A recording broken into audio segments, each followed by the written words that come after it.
Salut, t'arrives pas à dormir? C'est pas grave, t'as le droit. On va discuter un peu, toi et moi, pendant quelques minutes. Et peut-être que on finira pas cette discussion parce que tu seras parti dormir. Peut-être que qu'on la finira et que ça te suffira pas. Mais c'est pas grave, il y a d'autres discussions qu'on a eues ensemble, tu peux aller voir. Aujourd'hui, on va parler d'un sujet un peu particulier, un sujet qui est jamais vraiment abordé. On va parler d'un sujet qui est souvent tabou, un peu trop souvent. La mort. Oh, waouh. Est-ce que t'as vraiment envie de parler de ça maintenant avant de dormir? Est-ce que tu penses que du coup, ça va augmenter ta tristesse, ça va augmenter tes douleurs, tes failles? Moi, je pense pas. Avant qu'on commence, t'inquiète pas. Au maximum de la voix, ce sera celle-ci. Parfois, je parlerai avec une voix un peu plus haute, comme là, mais souvent, ça sera du chuchotement. Mais ne t'en fais pas besoin de baisser le volume, pas besoin de t'inquiéter. Il n'y aura pas de bruit qui vont te trigger. C'est juste de la discussion, c'est juste je suis là avec toi et on discute. Ok? Bon. La mort. Pourquoi on n'en parle jamais? Pourquoi? Pourquoi un truc aussi présent dans notre vie, un truc qui, quoi qu'il arrive, va arriver à tout le monde. Je ne connais aucun immortel. Je ne connais personne, bon à part Highlander, mais c'est dans une série. Je ne connais personne qui a survécu à la vie, en fait. C'est une condition, dès que tu vis, tu es déjà bientôt mort. Et ça, en vrai, on n'en parle jamais. Pourquoi? Parce que les gens en ont peur. Parce que les gens n'osent pas aborder un sujet aussi important. Est-ce qu'ils n'osent pas l'aborder parce que c'est inéluctable? Parce que du coup, vu que ça va arriver, quoi qu'il arrive, en parler, dans tous les cas, ne changera rien. Mais moi, je suis pas de ce point de vue-là. Moi, je suis de ce point de vue de la mort est utile. La mort est utile. Si tu naissais et que tu savais d'ores et déjà que tu n'allais jamais mourir, est-ce que la vie aurait autant de saveur? Est-ce que tu mènerais ce marathon-là? Je sais pas, hein. Je sais pas. Je me suis mis une note à côté, juste à côté, où je vais faire différents points. Le point numéro 1 que je voulais aborder, c'est le sens de la mort. C'est l'aspect un peu philosophique de la mort, tu vois. Qu'est-ce que ça veut dire mourir? Est-ce qu'on parle de mourir dans le sens la fin de ta vie, aussi simplement que ça, le néant, le vide? Ou est-ce qu'il y a des morts avant la mort? Est-ce que, des fois dans ta vie, tu n'es pas déjà mort? Je vais prendre mon cas, ok? Je suis quelqu'un qui a 30 ans aujourd'hui, et quand on me demande si je suis heureux, je sais pas. Je sais pas, et j'ai jamais su. Est-ce que c'est des traumas de quand j'étais petit? Est-ce que c'est ma manière à moi de me protéger? Je ne sais pas, mais je ne sais pas si je suis heureux. Je pense, du coup, j'estime être à, si on devait mettre sur une échelle de 1 à 10 le bonheur, je suis en permanence à 5, d'accord? C'est-à-dire que je suis jamais trop triste et je suis jamais trop heureux. Du coup, ça fait deux choses. La première, c'est que je ne profite jamais vraiment des choses dont je devrais profiter. Et en même temps, ça me protège parce que je suis jamais vraiment triste. Des choses qui devraient m'accabler. Je sais pas si c'est la bonne manière, je pense pas, honnêtement. Parce que l'être humain est un être complexe et que on a besoin de ressentir des choses. On a besoin de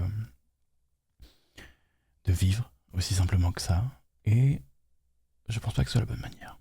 Mais ce que je veux dire par là, c'est que dans mon cas, j'ai eu des moments de ma vie où j'ai, même récemment, eu l'impression d'être mort.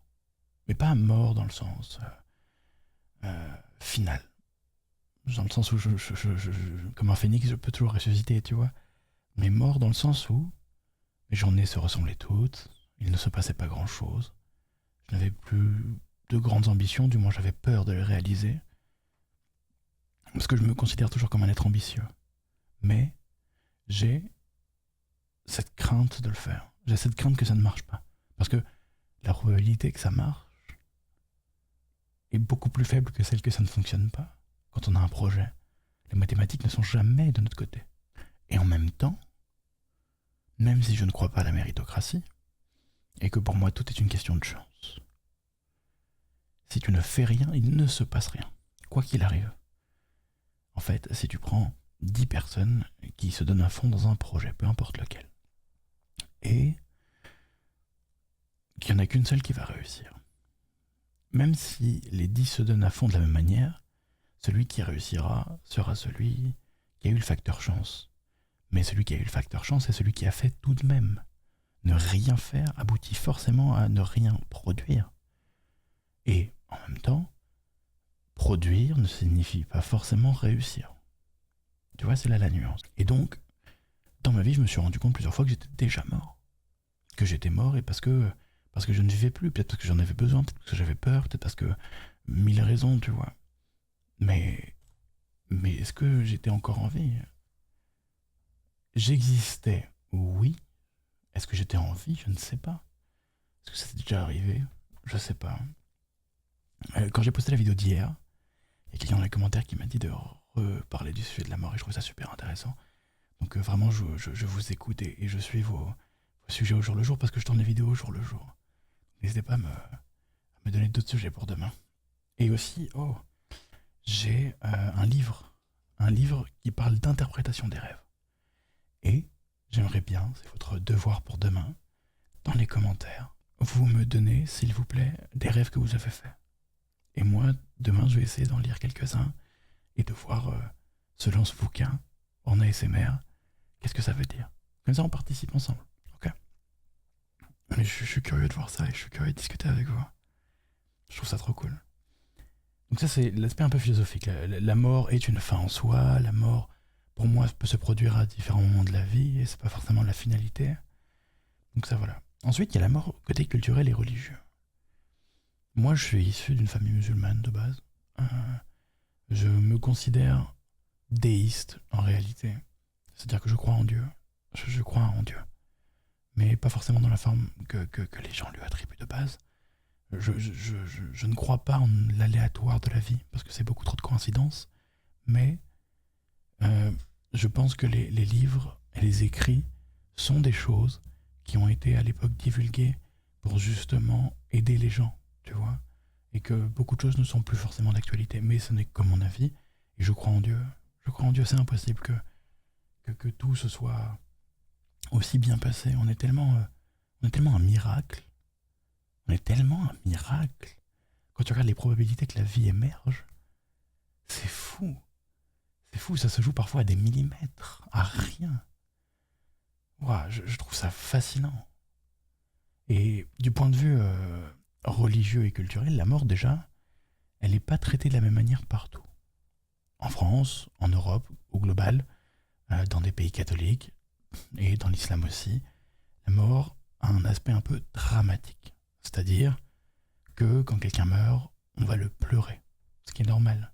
La tristesse qui remplit ton cœur quand quelqu'un décède, quand tu sais que tu ne reverras jamais la personne que t'aimes, que t'as aimé, c'est terrifiant, c'est terrible, mais c'est culturellement et religieusement chez nous. Quand tu vas dans d'autres pays, je pense notamment par exemple, on va citer le plus évident, au Mexique par exemple, tu vois, la Dia de los Muertos, la fête des morts, la fête des morts. Là-bas, quand quelqu'un meurt, on réunit toute la famille et on fait un repas, on festoie en l'honneur du mort. Et ce n'est pas un manque de respect. Au contraire, c'est justement pour célébrer une dernière fois avec ceux qu'on a aimés. Parce qu'on les a tellement aimés qu'on veut qu'ils nous remplissent de joie à nous. Et je ne sais pas lequel est le mieux, parce que je pense pas qu'il y ait de mieux. Je pense que les deux se valent. Je pense que c'est tellement traité différemment selon là où tu habites, selon là où tu as grandi, selon comment tu le sens, selon comment tu le vis. Je sais pas. J'aimerais bien un jour aller au Mexique pendant ce jour-là, tu vois. Découvrir un peu la manière dont c'est fait, la manière dont il doit y avoir une énergie. Il doit y avoir une une aura, il doit y avoir quelque chose qui se dégage de ça. Tu sais, la même que quand tu passes devant un cimetière. Je sais pas si ça vous le fait, il y a un cimetière en bas de chez moi, et des fois quand je passe devant, j'ai comme une impression que mon cœur, que mon corps, que mon âme se remplit. Comme si je passais à côté de quelque chose de beaucoup plus grand que moi. Tu vois ce que je veux dire? Quelque chose qui me dépasse, littéralement. Ce lieu qui devrait être extrêmement vide me paraît tellement plein. Et encore une fois, c'est de comment t'as grandi, c'est tes valeurs, c'est ta culture. Mais je trouve ça fou à quel point des gens qui ne sont plus là ont une telle présence. Les gens ont disparu, les gens sont partis, les gens sont morts. Et pourtant, ils n'ont jamais été autant là.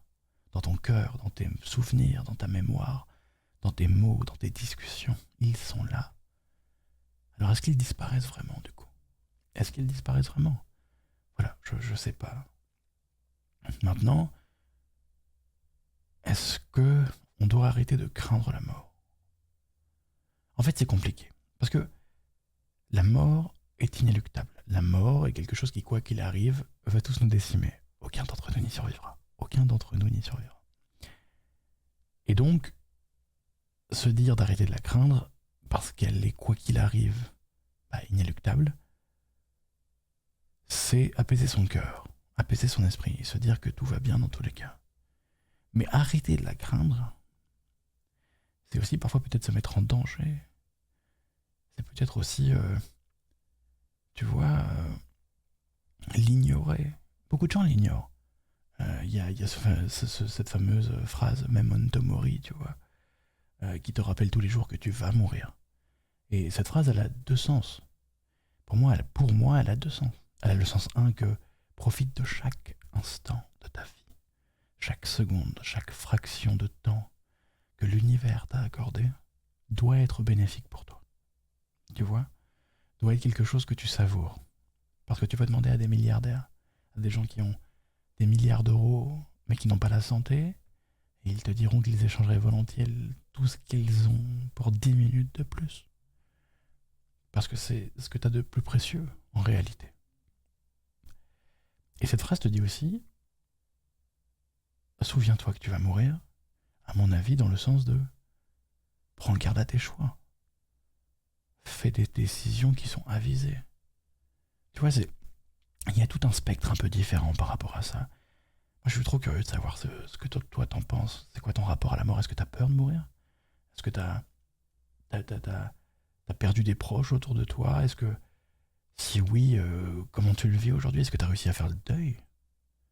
Est-ce que t'as réussi à passer outre? Je sais pas. Je trouve ça fou. Je trouve ça fou. En plus, la mort, c'est compliqué parce que je rêverais dans ma vie que tout soit gratuit, tu vois. Enfin, c'est bête et méchant, mais pour moi, les besoins primaires, comme la nourriture, l'eau, le logement, ne devraient pas être des choses pour lesquelles tu payes. Tu vois.